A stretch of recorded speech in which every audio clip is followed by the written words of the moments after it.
Hi, and thank you for being here with me today. I believe we are on video 3 of our protective factors series. And what I'm going to do for the rest of these is basically break down each one of the sections that I talked about so that if you looked at it earlier in videos 1 and 2 and you're like, hey, that one was kind of weak for me, you have an idea of how to make it stronger. The first category that we went over was social supports. Now, if you rated this at weak, I'm thinking odds are you're not somebody who either has a lot of friends or you have associates, but you're not really quick to ask them for help or put yourself out there. Maybe you have a hard time with being vulnerable. So you're finding yourself in a position where it's like, when I go through tough things, I don't have that many people to lean on. So what would we do if we wanted to strengthen that? We need to work on our ability to talk about our problems. Everybody on this planet has problems. I don't care if they have millions and millions of dollars. I don't care if they look perfect on social media. I promise you they are not perfect and they have problems.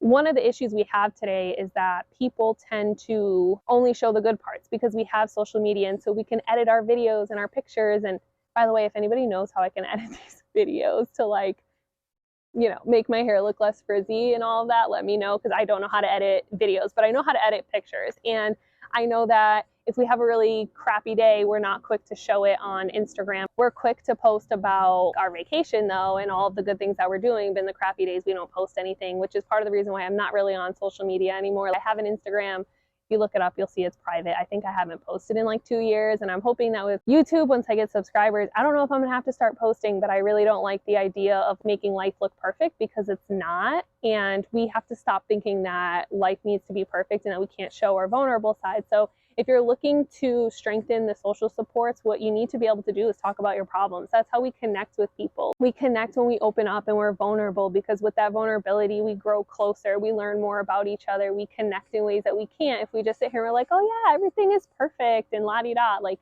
that's not how that goes. And sometimes it's hard to open up, but if you really want good connections, you have to be able to have vulnerable, real conversations with people. Now, I'm not saying you have to do that with everybody. To have a positive social support system, that doesn't mean that everybody that comes along your path, you start telling them your entire life. You might just pick 2, 3 people that you really, really trust and you have a good relationship with, and you start to be more vulnerable with them and let them be your core social supports. We don't want to overshare and tell everybody and their mother all of our information. We also need to be able to ask for help. Now, I struggle with this sometimes. I sometimes will feel like, oh, I don't want to burden this person, or I can figure it out on my own, or if I got myself into the situation, I need to get myself out of it. We have friends and family for a reason, and it's because we're human beings and we all make mistakes, and we need to be able to lean on each other sometimes. And so if you don't like to ask for help, but you are looking to have better social connections to people, I would really encourage you to work on being able to ask for help. I'm not saying go from 0 to 100 and ask for like this huge thing. I'm just saying, your car breaks down, ask for a ride. You don't know how to set up your new furniture and you want someone else's opinion. Like, it's okay to ask for help with those things. And I think it's really important that we do that. I would also say working on sharing your emotions. You might be good with asking for help. Hey, can you help me out with this? Can you help me with that?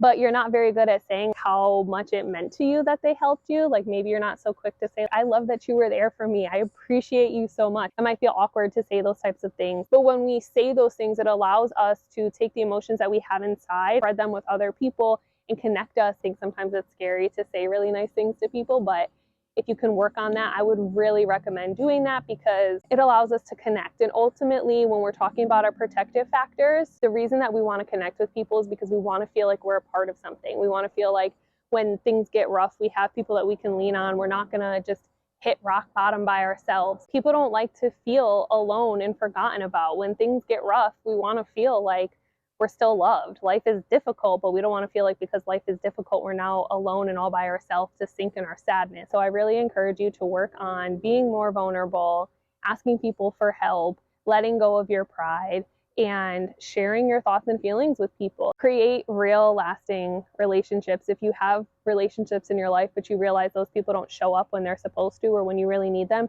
you need to evaluate if you still want that relationship in your life. Maybe it's time to create a new support system. Maybe the one that you have isn't working for you, and that's okay. You don't have to totally cut ties if you don't want to, but if you find that whenever you're in times of trouble, people aren't there for you, maybe it's time to find new people. Or if you've never addressed that with them, maybe it's time to say, you know what? I feel like you're not showing up for me in the ways that you need to. Can you help me? Sometimes we think that people are supposed to know when we need their help or we shouldn't have to ask, but guess what?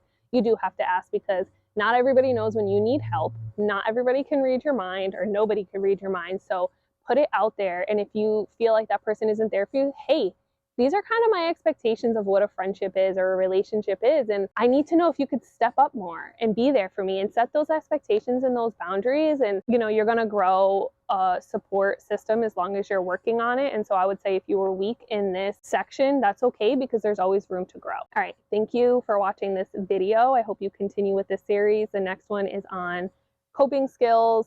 And that is so important. Like that's always talked about in therapy and I feel like with mental health. So please check that one out next. Okay, thank you. Also, you might want to work on being more approachable. Like I have sometimes people tell me like, you don't look approachable. You look intimidating or RBF, RBF. So work on your face, put a smile on, be more social. And you also just end up making more friends that way.